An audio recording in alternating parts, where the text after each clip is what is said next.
I have about a 1-minute review of my Springfield Armory XDS chambered in 9mm on my YouTube channel here. It's really just a picture of the gun and me kind of giving a brief overview. I thought I'd give a little bit more detailed one and kind of take the gun apart and run through all the specs for you. Hopefully the light's picking that up. I really like the XDS. I like the grip texture. I like the slide serrations, really work well. I'll talk about what I like and what I don't like about this particular pistol.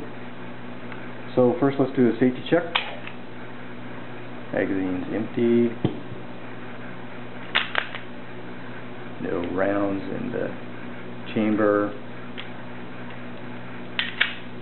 I'm going to take it apart anyway.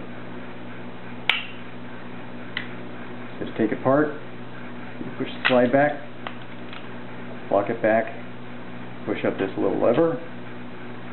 By the way, that lever won't go in if you still have the won't go up if you still have the magazine in. Release the slide. Now you do have to pull the trigger, so I kind of hang on to the slide. You have to pull the trigger before the slide will actually come off. Then it comes off pretty easily.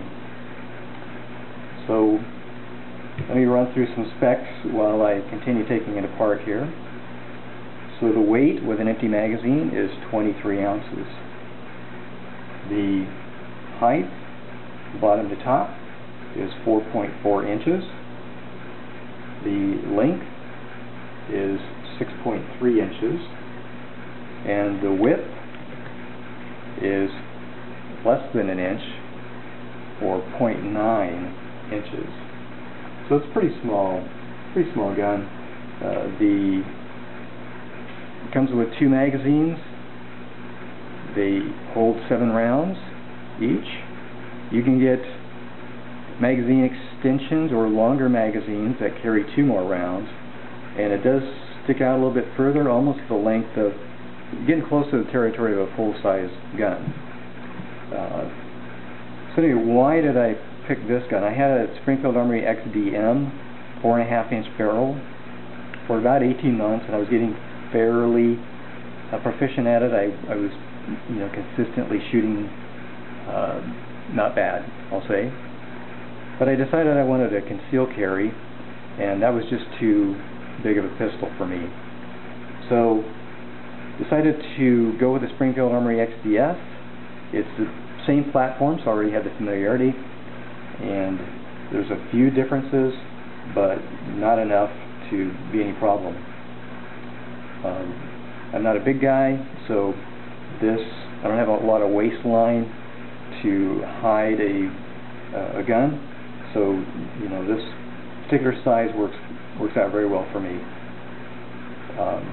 I am not to the point where I'm shooting it as well as I did my XDM, but I'm getting there. Just need more practice.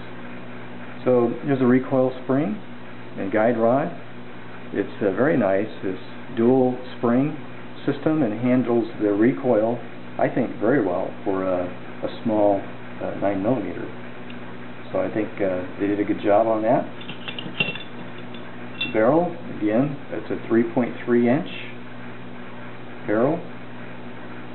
And if I read the specs correctly on the Springfield Armory website, it's a hammer forged barrel, which gives it a little bit more quality. I think it makes the barrel a lot longer lasting.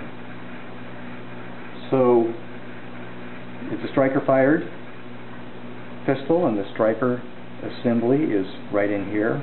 I've actually taken it out before. There's a little tab right there that you push down on, and this plate will drop off, and you can pull the striker assembly out.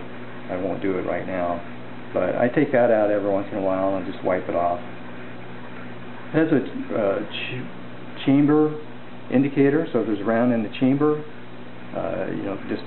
this thing is raised up like that, so that's kind of nice. The sights are okay. It has the fiber optic front sight, which probably in this light you might really be able to see that well, that front sight well. But the problem I have with that is if there's no light, and I don't know if that's going to simulate it or not, that sight kind of disappears. So at an indoor range and outdoor range, I've been in situations where that sight just kind of disappeared. So when there's light, it pops. It looks just like a laser there. But when there's not enough light, it's really hard to see that. So I'm actually looking at some night sights right now as an option. Safety has grip safety and trigger safety. So the trigger is really in two parts, and you have to have both parts pressed together before the trigger will press. Ambidextrous mag release, which is really nice. Polymer frame, so that's very lightweight. Steel slide. So it's very well made. I think all the parts seem to be very high quality and well engineered, and I really like the pistol. So let me put it back together real quick just to show you how quick and easy that is.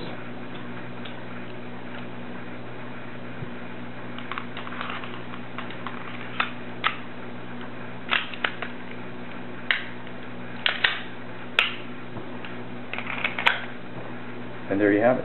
It's very, very simple to take apart and put back together. No tools. Even to take the striker assembly out, you don't really need a tool per se. Just a little end of a nail or something there to drop this plate off. So anyway, again, this works very well for me. I feel very comfortable and confident carrying it, and I expect to have it for a long time. Hope this has been helpful. Thanks.